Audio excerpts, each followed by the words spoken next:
ॐ अज्ञानतिमिरान्धस्य ज्ञानञ्जनशलाकया चक्षुरुन्मीलितं येन तस्मै श्रीगुरुवे नमः। हरे कृष्णा। भगवद गीता अध्याय 4 श्लोक संख्या 6। अजो अपि सन् व्ययात्मा भूतानामीश्वरो अपि सन प्रकृतिं स्वाम अधिष्ठाय संभवामि आत्ममायया। यद्यपि मैं अजन्मा तथा अविनाशी हूँ और यद्यपि मैं समस्त जीवों का स्वामी हूँ, तो भी प्रत्येक युग में मैं अपने आदि दिव्य रूप में प्रकट होता हूँ। तो यदि आपको याद है कि हम लोग चर्चा कर रहे हैं अर्जुन के प्रश्न के कि भगवान आप तो अभी आए हैं संसार में, ऐसा कैसे हो सकता है कि आपने सूर्यदेव को ये ज्ञान दिया। तो उसी को कंटिन्यू करते हुए भगवान बोल रहे हैं कि मैं अजन्मा। तो भगवान का एक नाम अजन्मा भी है। अजन्मा मतलब जिसका जन्म नहीं होता। तो वास्तव में भगवान का कभी जन्म नहीं होता है। भगवान जैसे कि सूर्य का कभी जन्म नहीं होता है। सूर्य अवतार लेता है हर दिन मॉर्निंग में एक तरह से, और हर दिन शाम को वो चला जाता है, डिसअपीयर हो जाता है। तो उसी प्रकार भगवान अजन्मा है। वो जब देवकी के पुत्र के रूप में या जितने भी उन्होंने अवतार लिए अलग अलग, वामन देव के रूप में इत्यादि, तो वो ऐसा लगता है आम दृष्टि से कि वो पैदा हो रहे हैं। हाँ, लेकिन वो पैदा होते नहीं हैं। जिसने भी भगवान की मथुरा में जेल के अंदर जन्म लीला के बारे में सुना है, वो व्यक्ति एटलीस्ट इस बात को जानते हैं कि किस प्रकार जेल के ताले खुल गए, उनके सारी बेड़ियाँ खुल गई अचानक से, और इस प्रकार से भगवान जो है दिव्य अस्त्रों के साथ प्रकट हुए, चतुर्भुजा लेके प्रकट हुए। तो सब जानते हैं कि ये जन्म जो है साधारण नहीं है। वो हम इसलिए जानते हैं क्योंकि वो भागवत में मेंशन्ड है और हमने पढ़ लिया है। इसी प्रकार बाकी जन्मों के समय क्या हुआ हम जानते नहीं हैं, है ना। हमने चैतन्य महाप्रभु का भी जन्म जब सुना तो हमने सुना कैसे सची माता के अंदर एक अजीब सा तेज पैदा हो गया था। हाँ, और उनके पिताजी के अंदर भी। और इस तरह से लोग जो है उनको पूछने लगे थे आके, और अजीब अजीब से उनको सेलेशियल दूसरे लोगों के जीव दिखते थे माँ को। समझ नहीं आता था कि कौन है। वास्तव में देवी देवता आके प्रणाम करके गिफ्ट दे के जाते थे। तो भगवान का जन्म दिव्य है, इसलिए भगवान कहते हैं जन्म कर्म च मे दिव्यम। भगवान का जन्म और उनके कर्म दोनों ही दिव्य हैं। जो इसकी सार्थकता को, इसके असली तत्व को जान लेता है, हाँ, त्यक्त्वा देहम पुनर्जन्म नैति मामेति सो अर्जुन, तो वो दोबारा पैदा इस संसार में नहीं होता है, क्योंकि भगवान की भक्ति में लग जाता है। तो इसलिए भगवान अजन्मा है और अविनाशी है। हाँ, अब अजन्मा है तो अविनाशी है, क्योंकि अगर उनका नाश होगा तो तभी तो जन्म होगा ना। हमारे शरीर का नाश हो जाता है, इसलिए हमें दोबारा जन्म लेना पड़ता है। क्योंकि भगवान के शरीर में कोई अंतर नहीं और भगवान का कभी नाश नहीं होता, इसलिए वो अविनाशी हैं। और यद्यपि मैं समस्त जीवों का स्वामी हूँ, तो भी प्रत्येक युग में मैं अपने आदि दिव्य रूप में प्रकट होता हूँ। तो भगवान और कह रहे हैं, क्लियर कर रहे हैं कि मैं ही हूँ जो सब जीवों का स्वामी हूँ। यानी कि हम लोग कौन हैं? हम लोग स्वामी के साथ कौन होता है? उनका सर्वेंट, उनका नौकर। तो हम लोग क्या हैं? एक बहुत ही सुंदर, बहुत ही प्रेमी, बहुत ही भक्त वत्सल स्वामी के हम सर्वेंट हैं। और इसको बोलने में हमें गर्व होना चाहिए। यानी तो नौकर हैं, अच्छा हम नौकर हैं क्या? नहीं, आप जिनके नौकर हैं वो असाधारण व्यक्ति हैं। वो इतना प्रेम देते हैं कि सुदामा के पैर धो लेते हैं अपने हाथों से, भृगु की लात को अपनी छाती पे सहन करते हैं, अर्जुन के ड्राइवर बन जाते हैं। तो इस साधारण व्यक्ति के संसार में ऐसा देखा जाता है कि स्वामी जो है नौकर को हमेशा दबाने का प्रयास करता है, उसका शोषण करने का प्रयास करता है। इसलिए हमें लगता है नौकर बनना तो अच्छी बात नहीं है, लेकिन अध्यात्म में ये नौकर बनना ही सबसे बड़ा एक्चुअली में उपलब्धि है। और इसके लिए होड़ बनी रहती है। हम चैतन्य चरितामृत पढ़ते हैं तो उसमें सुनते हैं किस प्रकार से गोविंद जो है भगवान के सर्वेंट बने चैतन्य महाप्रभु के, और कितना सौभाग्यशाली वो बने। उनके जीवन में कितनी सेवाएं वो चैतन्य महाप्रभु के पर्सनल लेवल पे कर पाए। तो भगवान यहाँ बता रहे हैं कि मैं समस्त जीवों का स्वामी हूँ और हम उनके इटर्नल सर्वेंट हैं। तो भी प्रत्येक युग में मैं अपने आदि दिव्य रूप में प्रकट होता हूँ। हर युग में भगवान अपने दिव्य रूप में प्रकट होते हैं। दिव्य रूप, आदि दिव्य रूप, यानी कि भगवान के जितने भी रूप हैं दिव्य रूप, ये कभी समाप्त नहीं होते हैं। इसका मतलब ये हो गया कि भगवान जैसे वामन देव के रूप में आते हैं, तो वामन देव समाप्त नहीं होता है वो रूप। हाँ, आप ये नहीं कह सकते कि भगवान ने वामन देव का रूप लिया और फिर वो जब बलि महाराज के को उन्होंने एक तरह से ठग दिया, उसके बाद वामन अवतार कुछ समय बाद समाप्त हो गया और वो शरीर समाप्त हो गया। भगवान का दिव्य शरीर है, वो शरीर कभी समाप्त होता ही नहीं है। यानी कि वामन देव के नाम से वैकुंठ लोक में एक लोक ही अलग से है, जहाँ से वो आते हैं और वहीं पर चले जाते हैं। तो उनका जो स्वरूप है वो आदि दिव्य स्वरूप है, दिव्य है, हमारे जैसा भौतिक नहीं है, और आदि है, उसका भी कोई अंत नहीं है। यानी कि भगवान के जितने भी अवतार हैं, नरसिंह अवतार हैं, वामन अवतार हैं, जो भी अवतार हैं, वो आदि स्वरूप हैं और हमेशा रहते हैं। और अलग अलग वैकुंठ हैं, अलग अलग वैकुंठ लोक के अंदर कई सारे वैकुंठ हैं, और उन वैकुंठों में इन सब के अलग अलग लोग हैं, और वहाँ पे इन सब के अलग अलग भक्त रहते हैं। जैसे राम जी के कई सारे भक्त हैं, तो वैकुंठ के अंदर भी एक अयोध्या है, वैकुंठ के अंदर द्वारका भी है, जहाँ पे भगवान ऐश्वर्य भाव में रहते हैं, मथुरा है, और फिर वृंदावन है। तो इस प्रकार से मैं इन आदि स्वरूपों में आता रहता हूँ, जाता रहता हूँ, आता रहता हूँ, जाता रहता हूँ। लेकिन भगवान ऐसा कहते हैं कि ब्रह्मा जी के एक दिन में एक बार वो अपने ओरिजिनल रूप में आते हैं, जो कि कृष्ण के नाम से जाने जाते हैं।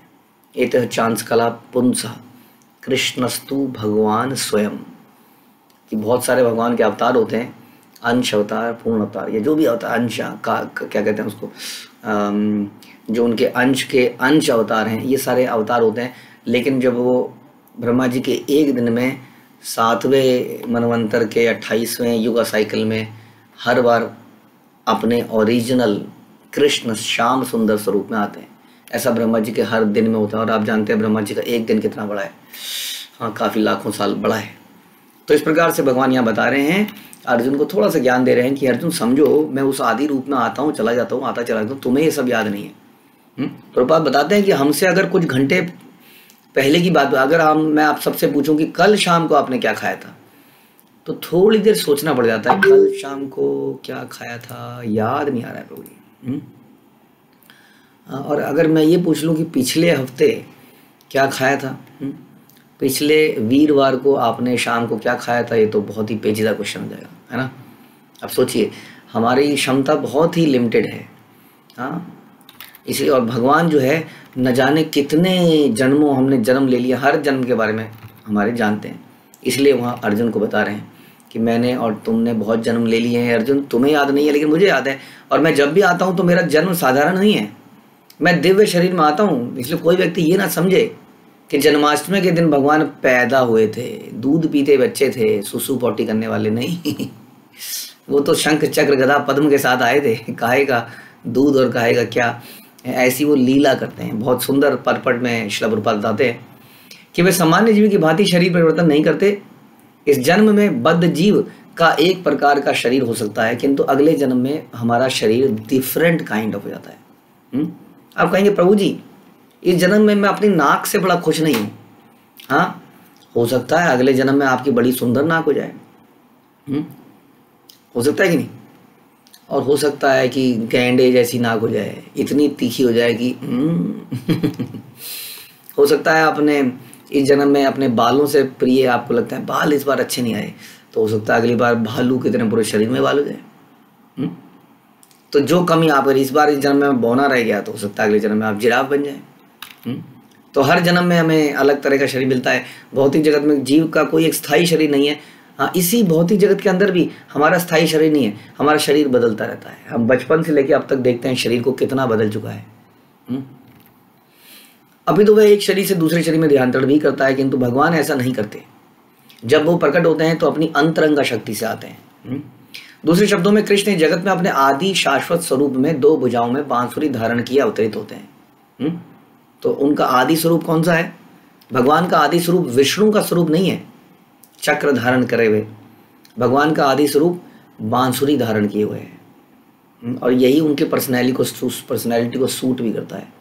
क्योंकि विष्णु का शंख चक्र गदा पद्म तो ऐसा लगता है कि he is out for some real duty to do, कुछ करने निकले हैं, कुछ सीरियस टास्क है। तो जो मालिक होता है वो अक्सर आराम ही करता है, और बहुत सारे उनके अंश जो है सेवा करते हैं। इसी तरह से कृष्ण को काम करने की आवश्यकता नहीं है, क्योंकि उनकी शक्तियाँ उनके इच्छाओं के अनुसार कार्य करती हैं, और उसी में से विष्णु का एक्सटेंशन भी उनकी इच्छाओं के अनुसार संसार का सृजन इत्यादि करता है। और इसी तरह से वो गुणा उतार लेते हैं ब्रह्मा और शिव जी बनकर, लेकिन अपने आदि स्वरूप में वो बांसुरी बजाते हैं, और वही उनका आदि स्वरूप है।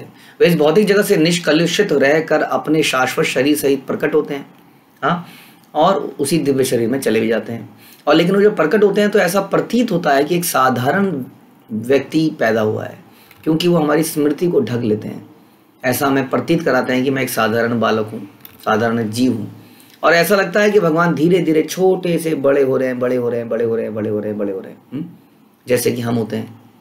इस घटना से हमें और लगता है कि वो हमारे जैसे ही तो हैं, लेकिन आश्चर्य की बात यह है कि वो कभी अपनी यौवन अवस्था से ऊपर जाते ही नहीं है। ऐसा लगता है कि एकदम यंग लड़के हैं। ऐसा बताते हैं कि कुरुक्षेत्र के समय उनके कई सारे पौत्र थे, पोते थे, कुरुक्षेत्र के समय, फिर भी कुरुक्षेत्र के युद्ध में वो 20-25 साल के जैसे युवक लगते हैं, एकदम तंदुरुस्त।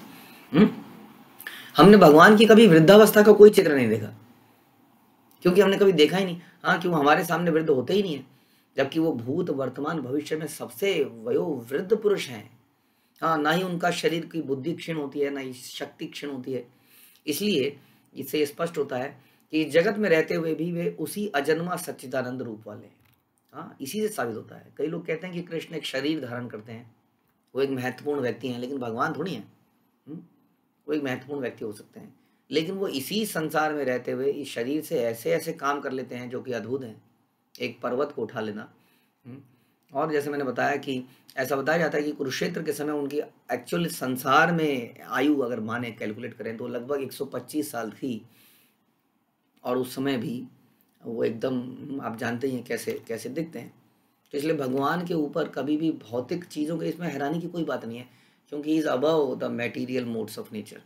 हाँ, मोड्स, प्रकृति के जो 3 गुण हैं वो उनके ऊपर हैं, इसलिए उनको प्रकृति उनको प्रभावित नहीं कर सकती है, क्योंकि प्रकृति तो उनकी शक्ति है, इसलिए उनके ऊपर इसका प्रभाव नहीं पड़ता है। और यदि हम भगवान के धाम में चले जाते हैं तो ये प्रभाव हमारे ऊपर भी नहीं पड़ता है। ये तो जब तक हम इस संसार में हैं तब तक हम वृद्ध होते हैं, बीमारियां लगती हैं। तो वस्तुतः उनका आविर्भाव तिरुभाव सूर्य के उदय और अस्त होने के समान है। श्रीमद् भागवत में अपनी माता के समक्ष नारायण रूप में प्रकट 4 भुजाओं तथा षड ऐश्वर्यों से प्रकट होते हैं।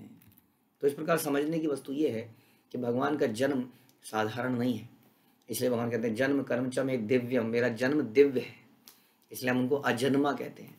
तो ये अर्जुन को समझाने का प्रयास कर रहे हैं कि हे अर्जुन, ये मत सोचो कि मैं तुम्हारे सामने दिखने वाला, मैं तो सबसे पुराना पुरुष हूँ, लेकिन मुझे वो सब याद है। डिफरेंस ये है कि तुम्हें कोई याद नहीं है। इसलिए मैंने न जाने कितनी बार सूर्य देव को भी क्या बोले, सूर्य देव, उससे पहले हमने सुना ब्रह्मा जी को भगवान ने कैसे ज्ञान दिया। जब ब्रह्मा जी संसार में आए तो सृष्टि नहीं थी। ये जो आप देख रहे हैं अलग अलग कंट्रीज, अलग अलग शरीर, मनुष्य, जानवर, ये सारे शरीर ब्रह्मा जी ने बनाए, लेकिन उसके पहले से कुछ भी नहीं था यहाँ पर। और ब्रह्मा जी बस कंफ्यूज कि मैं कौन हूँ, कहाँ से आया हूँ। हाँ, कोई मेरा अंत नहीं दिखता है। एक बहुत बड़ा कमल दिख रहा है, उस कमल के नीचे उतरे, हाँ, कमल नाल के जरिए, लेकिन कमल नाल के जरिए नीचे उतरते उतरते उतरते तो उसका अंत नहीं मिला। और जब अंत नहीं मिला तो फिर वापस कमल पे चढ़ गए। हाँ, तब उन्हें शब्द ध्वनि सुनाई दी कि तपः, कि आप तपस्या कीजिए। और फिर जो है ब्रह्मा जी तपस्या करते हैं और उनके हृदय में भगवान सारा ज्ञान देते हैं। तो इस प्रकार भगवान का तो ज्ञान ये जो अनंत काल से चला रहा है वास्तव में, क्योंकि वो पुराण पुरुष हैं। इसको ध्यान रखिए और हमेशा उनकी शरणागति होने का प्रयास कीजिए। हरे कृष्णा। भगवद गीता की जय। श्रील प्रभुपाद की जय।